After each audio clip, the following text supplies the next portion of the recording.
Hello PPF. So இப்போ நான் எங்கே வந்திருக்கேன்னா ஒரு மேரேஜ் ஃபங்க்ஷன் வந்திருக்கேங்க. ஆக்சுவலி இந்த மேரேஜ் ஃபங்க்ஷன் யாருன்னா என் ஃப்ரெண்டோட ஃப்ரெண்டு மேரேஜுங்க. ஸோ இவங்க கிட்ட நான் பேசினதும் இல்லை, அவங்களும் என்கிட்ட பேசினது இல்லை.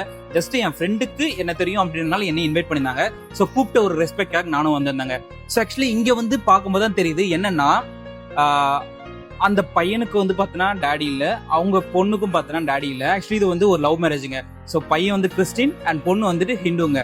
ஸோ லவ் அப்படின்றப்போ வந்துட்டு எதுவுமே இருக்காது இல்லையா? ஸோ அதே மாதிரி தான் love is just love. So அந்த மாதிரி இந்த ரிலீஜியஸ் அதெல்லாம் எதுவுமே இருக்காது. அண்ட் இந்த மேரேஜை அவங்க ரெண்டு பேருமே தனித்தனியா லோன் போட்டு யாரோட சப்போர்ட் இல்லாம அவங்களே பண்ணிக்கிறாங்க. இந்த வீடியோ பாக்குற உங்கள கொஞ்சம் பேருக்கு மேரேஜ் ஆகிருக்கலாம், இல்ல ஆக போறவங்களா இருக்கலாம். ஜென்ரலா எல்லாரும் வீட்லயும் உங்க பேரண்ட்ஸே மேரேஜ் பண்ணி வச்சிருவாங்க, அதனால கொஞ்சம் பர்டன் இருக்காது. பட் இங்க கொஞ்சம் நான் டிஃபரெண்டா பார்த்தாங்க. அண்ட் கண்டிப்பா உங்களோட பிளஸிங்ஸும் மறக்காம வந்து கீழே கமெண்ட் பாக்ஸ்ல சொல்லிடுங்க ஹாப்பி மேரேஜ் லைஃப் அப்படின்னு சொல்லிட்டு. மேபி அந்த வீடியோ அவங்க பார்க்க சான்சஸ் இருக்கு. அண்ட் ரிசப்ஷன்லாம் முடிச்சு கீழே வரும்போது நமக்காக பிரியாணி சுட சுட ரெடியா இருந்துச்சுங்க. ஆக்சுவலி இந்த கேட்டரிங் யார் பண்றாங்கன்னா என் ஃப்ரெண்டு சொல்லியிருந்தாங்க இல்லையா, அவங்களோட டாடி தான் பண்றாங்க. சும்மாலாம் சொல்லலங்க, மனுஷன் பிரியாணி பிச்சு உதறிட்டாருங்க. பிரியாணி அவ்வளவு ஜூசியா டேஸ்டா இருந்துச்சு. சென்னையில உங்களுக்கு கேட்டரிங் ஏதாவது தேவைப்படுச்சுன்னா கான்டாக்ட் பண்ணிக்கோங்க. எங்க வருத்துங்க.